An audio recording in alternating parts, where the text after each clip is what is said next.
कहानी की शुरुआत में कुछ मिसिंग बच्चियों की फोटो को दिखाया जाता है। इसके बाद एक बूढ़े आदमी को देखते हैं एक बच्ची को केक देते हुए, जिससे वो किडनैप करके इस केज के अंदर बंदी बना रखा है। वो बच्ची, जिसका नाम ग्रेस होता है, वो अपने डैड के पास जाने की जिद करती है, मगर वो आदमी उसे कहता है, अब यही तुम्हारा घर है, तुम्हारे डैड तुमसे प्यार नहीं करता। अगर वो तुमसे प्यार करता तो अब तक वो तुम्हें ढूंढ लेता। फिर भी ग्रेस इस आदमी की बातों का भरोसा नहीं करती। इसके बाद वो आदमी उसे मारने की धमकी देता है, जिससे ग्रेस केक लेने ही वाली थी। तभी अचानक से एक कॉप आके उस आदमी को मार देता है और ग्रेस को उस गेट से बाहर निकालता है। फिर वो उसी आदमी के वैन से, जिससे वो ग्रेस को किडनैप किया था, उसी वैन से ग्रेस को अपने घर छोड़ आता है। ग्रेस का डैड एडवर्ड ग्रेस को देखकर सरप्राइज हो जाता है। ग्रेस को बहुत भूख लगी हुई थी, जिससे उसका डैड उसे कुछ नहीं पूछता, बस उसे खाने देता है। तब तक एडवर्ड डिटेक्टिव मैडी को कॉल करके ग्रेस के घर लौटने की खबर इन्फॉर्म कर देता है। मैडी ग्रेस का सैंपल लेने के लिए उसे नहाने को मना करती है और उसे हॉस्पिटल ले जाने को कहती है। वहां पर वो उसका चेकअप करता है और ग्रेस से पूछताछ करती है, जिससे ग्रेस कहती है, एक कॉप ने मुझे केज से बाहर निकाला और उसी बूढ़े आदमी के वैन से घर छोड़ा, जो अभी तक मेरे घर के ही पास है। इसके बाद वो लोग उस वैन के पास जाते हैं, लेकिन वहां पर कुछ नहीं मिलता। फिर वो लोग उस वैन का नंबर चेक करते हैं, जिससे उस बूढ़े आदमी का फार्म ढूंढ लेते हैं, जहां पर ग्रेस को रखा था। वहां उस बूढ़े आदमी की बॉडी भी मिलती है और उस आदमी के बारे में इंफॉर्मेशन मिलता है। संगीत मद्दी अपनी टीम को ग्रेव ढूंढने को कहती है। थोड़ी देर बाद उन्हें वो ग्रेव मिल जाता है, लेकिन हैरान कर देने वाली बात यह है कि ग्रेव के चारों ओर 4 बच्चियों के स्केलेटन मिलते हैं। शायद वो बच्चियों को किडनैप करके मार देता होगा और उन्हें ग्रेव के चारों ओर दफना देता होगा। और मैडी को उस कैफे का पता भी चल जाता है, जहां से वो आदमी केक लिया था। वो एडवर्ड और ग्रेस को फिर से बुलाती है और बहुत सारे कॉप्स का फोटो दिखाती है, जिनमें से एक भी उस कॉप का फोटो नहीं था। इसके बाद वो लोग ग्रेस को उस कैफे में ले जाना चाहते हैं, लेकिन एडवर्ड नहीं मानता। इससे मैडी के लिए उस कॉप को ढूंढना बहुत जरूरी है, क्योंकि उसे उस जगह का लोकेशन कैसे मिला? वो उन लोगों का साथी भी हो सकता है। ग्रेस बहुत लकी थी, लेकिन बाकी 4 बच्चियां नहीं। एडवर्ड मान जाता है। वो लोग उस कैफे में जाते हैं, लेकिन तभी ग्रेस की नजर उस दीवार में टांगे फोटो पर पड़ती है, जिसमें उस कॉप का फोटो था जिसने उसे बचाया था। थोड़ी देर बाद एडवर्ड मैडी से कहता है, ग्रेस ने तो उस आदमी को पहचान लिया, आप उसे फॉलो अप नहीं करोगे? इस पर मैडी कहती है, अब जैसा है वैसा ही रहने दो। इससे पूछ के अब कोई फायदा नहीं, क्योंकि वो कीऑप जिसका फोटो दीवार पर टंगा है, वो हमारा पहले एक जिम है, जो 1 साल पहले इसी कैफे में मारा गया था। इसके बाद वो लोग यहां से चले जाते हैं और कैमरा कैफे ओनर की तरफ फोकस करता है। उसे देखकर ऐसा लगता है शायद इसके बारे में उसे कुछ पता हो। खैर, जब रात हो जाती है, मैडी उस सिक्योरिटी फुटेज में देखती है कि उस वैन में कोई इंसान नहीं था।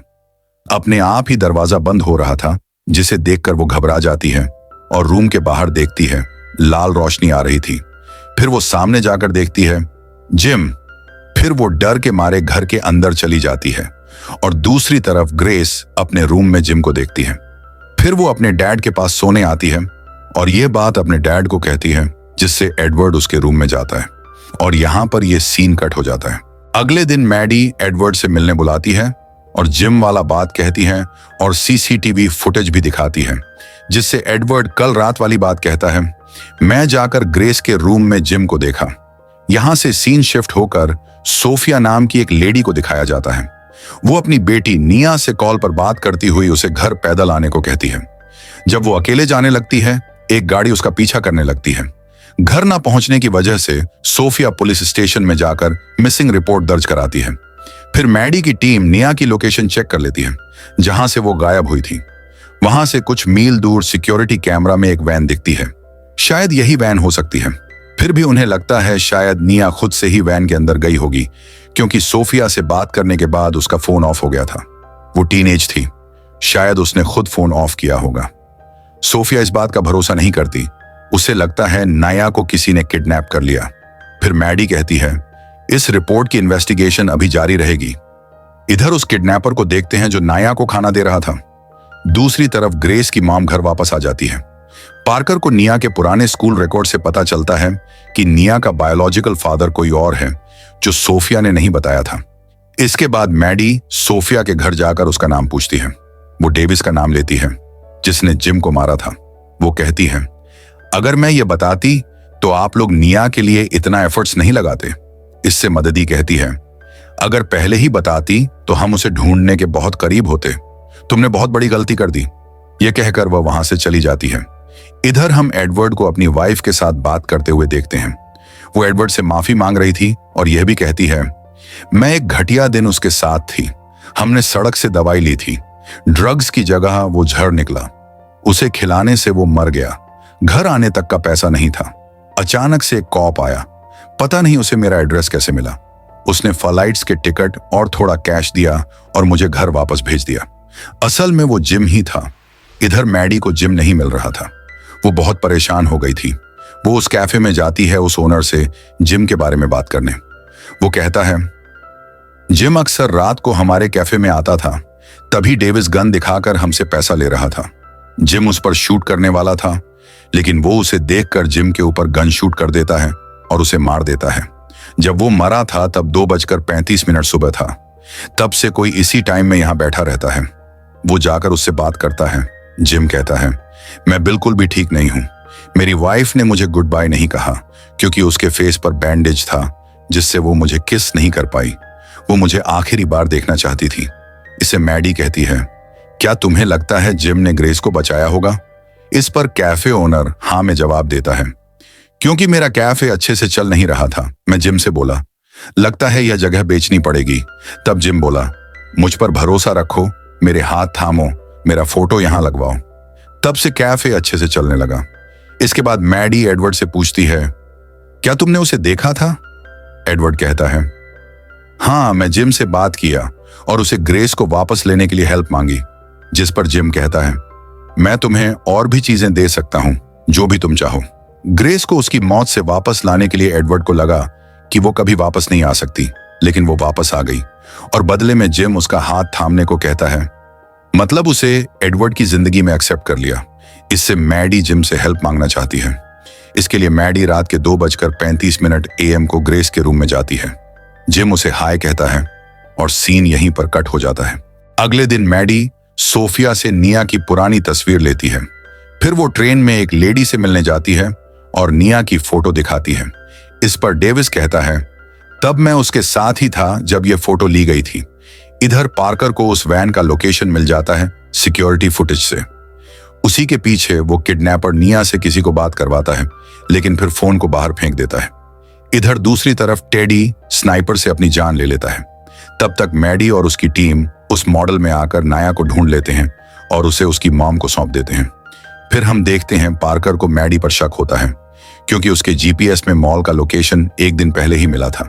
पार्कर मैडी से पूछता है, तुम्हें कैसे पता? तुम्हें कैसे पता सब कुछ? इस पर मैडी उसे बताती है, यह सब मुझे जिम ने बताया। और यह भी कहती है, वो कहता है, तुम्हारी मैं हर इच्छा पूरी कर दूंगा। इसके लिए बस तुम मुझे एक्सेप्ट करना होगा। मेरा हाथ पकड़कर मेरा बात दोहराओ।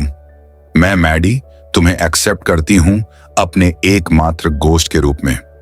और प्रेजेंट में पार्कर निया का फोटो दिखाता है जो मैडी की कार में था, जिसके पीछे लिखा हुआ था, प्लीज अपने आप को मार दो, इस शर्त पर इसके बदले में नाया बच जाएगी। वो सीन हमें नहीं दिखाया गया था और नाया को जो कॉल किया था वो डेविस था और नाया को एडवर्ड ने किडनैप किया था, क्योंकि जिम को मदद के बदले में मदद चाहिए थी। क्योंकि डेविस ने ही जिम को मारा था, इसलिए उसे मरवाया गया। प्रेजेंट में मैडी पार्कर से कहती है, प्रेयर कोई काम नहीं आता। मुझे लगता है गोश्त की तरह हम भी श्रापित हैं। तुम्हें स्टेज 3 कैंसर है, डायग्नोसिस हुआ है। इससे पार्कर चौंक जाता है, क्योंकि इसके बारे में किसी को नहीं पता था। मैडी यह भी कहती है, तुम ठीक हो चुके हो, जिम ने तुम्हें ठीक कर दिया। पार्कर उसका भरोसा नहीं करता और फिर से चेकअप करने को कहता है। जब वो फिर से चेकअप करता है, रिपोर्ट नॉर्मल आती है। फिर पार्कर शुक्रिया अदा करने के लिए एडवर्ड के घर जाता है, जहां बाकी सब लोग होते हैं। वहां उन्हें जिम दिखाई देता है। पार्कर जाकर जिम से हाथ मिलाता है और वही बात दोहराता है और साथ ही यह भी दोहराता है, अब इस पल से मेरी आत्मा तुम्हारी है, जो कि बहुत शॉकिंग होता है। और बाकियों का सीन भी दिखाया जाता है और इसी को दिखाते हुए इस मूवी का एंड होता है।